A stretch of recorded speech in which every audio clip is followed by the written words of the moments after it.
Bonjour les amis.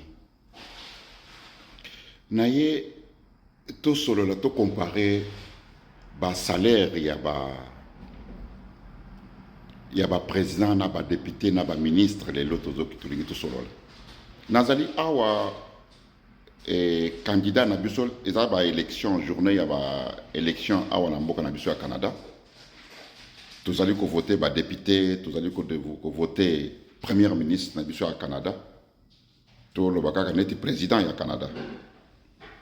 Bon, moi je travaille ici comme volontaire dans des places Ganazali Sikoyao. Mes chers amis, au moni député Awana Canada, beaucoup développé. Je dis bien riche, développé. Là où il y a tout, vie sociale qui toque, makambunyon ce qui toque. Bafuta kaye $6,700. Député Awa Namboka ya Canada $6,700. Bafuta ka premier ministre Nabiso comme chef de l'État Awa Namboko Tozali Awa $17,000. Toké na États-Unis d'Amérique. Au moins na États-Unis d'Amérique. Bafutaka Bafutaka chef de l'État, président des États-Unis, le pays le plus riche du monde. Bafutaka bango $33,000. Mes chers amis. Salaire moko na député ya Congo. Tala organisation baninga. Toujours comme ça l'organisation, tala organisation. Moi je travaille ici comme bénévole. Nazaliao. Tala binomoko. Beau comparer na kozala mulaite, beau comparer ba salaire ya ba député, chef de l'État, président des États-Unis d'Amérique. Baza ko futa combien? $33,000 par mois, $400,000 par an. Salaire moko na député à Congo. Bisoba les libéraux.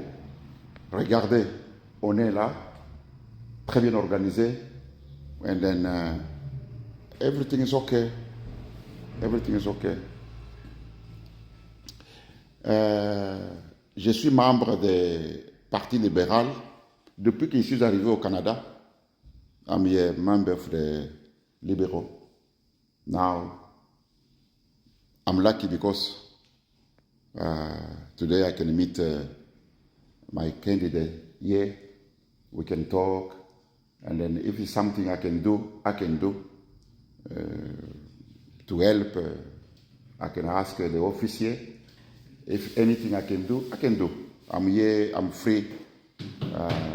If you need me for my to do something, I can do something, and then to help. That is I was working. Thank you very much, and then next time.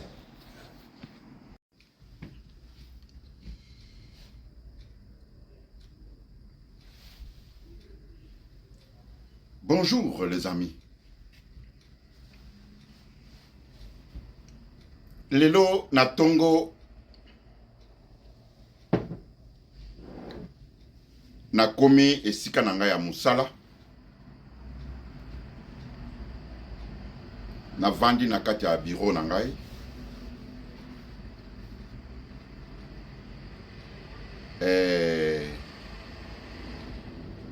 na moni kaka moto tosalaka na ye musala aye koyebisa ngai ke baza koluka yo kuna na réception epai ya bato mibale.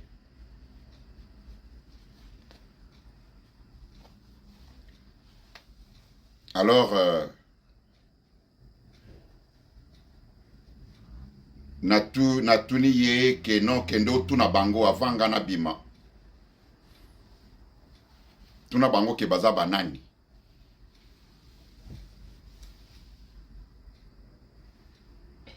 ake kotuna bango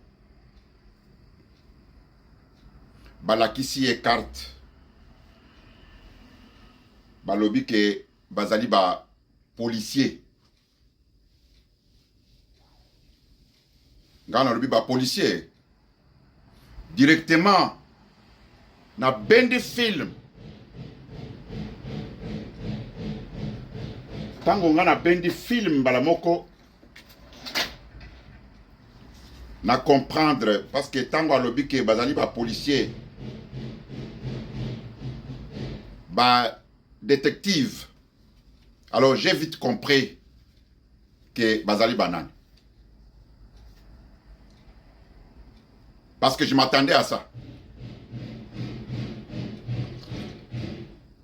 Nabimi nakuti ba policier mi balé en tenue civile balati ba tenue civile na bango. Après balaki singa carte na bango, natikali kutu na carte na bango yango. Ba bisinga ke non batu moko ba porter plainte balobi ke ozali na minduki. Balaki singa ba carte, balaki singa ba photo na ngai. Balobi ke yo ozana ba arme awa.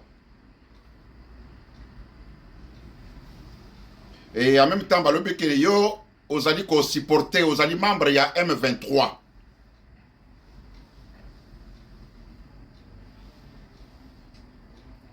Na yebisi bango ke oui, nazali membre ya Alliance Fleuve Congo M23.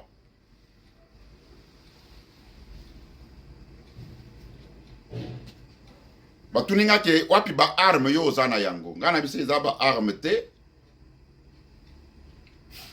Na lakisi bango na expliquer bango oyo ngana kokolo ba wate. Ba comprendre ngai balobi que oui, pas de problème. Mais faites attention. Batu ba benging biso, batu bazako koloba ke beaucoup de gens appellent à notre bureau. Bazako benga ba policier, bazako benga boye na boye. Pona yo. Mais pona siko yawa. Alliance Fleuve Congo M23 Bache bango na catégorie awa na Canada, ça c'est très important, retenez ça. Bache bango wana ba policier ba yebisi ngai. Bato yo bazako benga ba policier, bato yo bazako ko porter nga plainte. Na minute oyo ba policier ba yebisi nga boye. Ba uti ko bima na bureau na nga siko yawa. Ba yebisi ngai boye, ba lobi ke siko yawa sala makambo na yo. Parce que Alliance Fleuve Congo M23 bache bango te na catégorie ya ba terroriste. Je répète. Ba policier ba lobi na ngai boye. Sala musala na yo. Awa na Canada, Alliance Fleuve Congo M23 bache bango te na catégorie ya ba terroriste. Soki bache akango na catégorie ya ba terroriste, mbele tokangi yo siko yao. D'après ndenge batu bazali ko benga, d'après ba plainte ya batu, mbele tokangi yo siko yao. Mais lokola wana Canada, Alliance Fleuve Congo M23, bache bango na catégorie ya ba terroriste te, oza libre.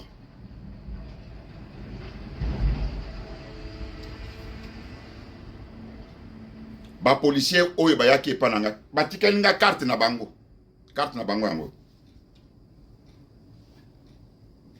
Là c'est pour vous dire très bien que bato oyo baza ko porter nga plainte, bato oyo bazali ko benga ba policier, bato oyo ba porter nga plainte, c'est rien, ça a tombé dans le zéro.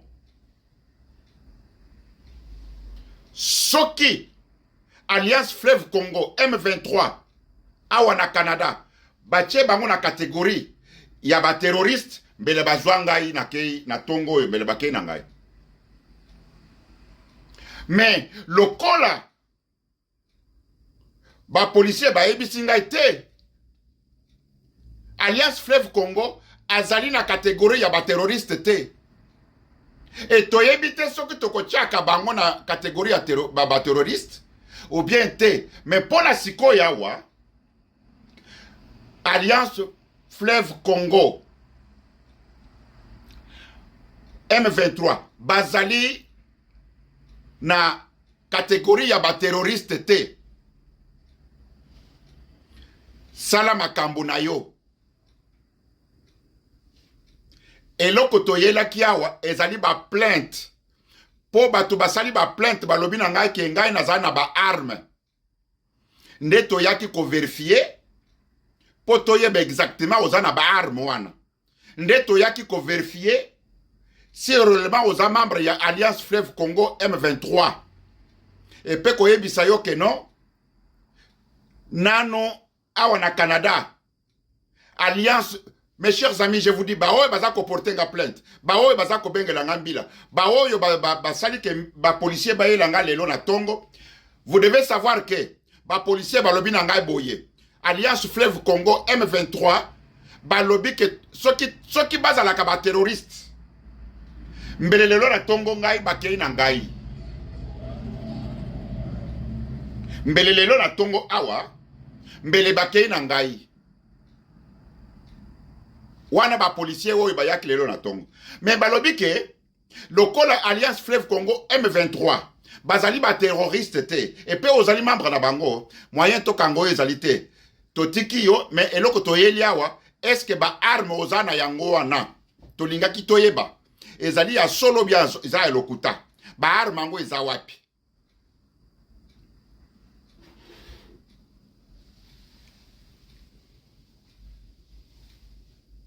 Voilà mes chers amis, un peu makambo et yela kinga na tongo le yalelo. Awa na bureau na ngai. Vous devez savoir que Alliance Fleuve Congo M23, nous ne sommes pas classés parmi les terroristes. Tous ali ba terroristes te. Awa na Canada. Non. Wana ba policier ba yebisinga ce matin. Donc, to soloni na bango bien. Et alors mes chers amis, ba oy bazali ko bengela ngai ba policier. Ba oyo bazali ko porter nga plainte. Je crois que ba plainte na bino eza nil. Ba oyo bazali ko bengela nga bambila, c'est nil. Et loko moko ezalité, nous devons travailler uniquement pour la libération de notre pays. Votre serviteur Wakancha 365, l'homme actualité, l'homme en chiffres et en lettres, les motivateurs de tous les motivés. Mbowa mwele bila, ba mwele bila mbiso byangi. Chukumambila kamuna kamba, kayekwambila bajibashana. À la prochaine. Au revoir.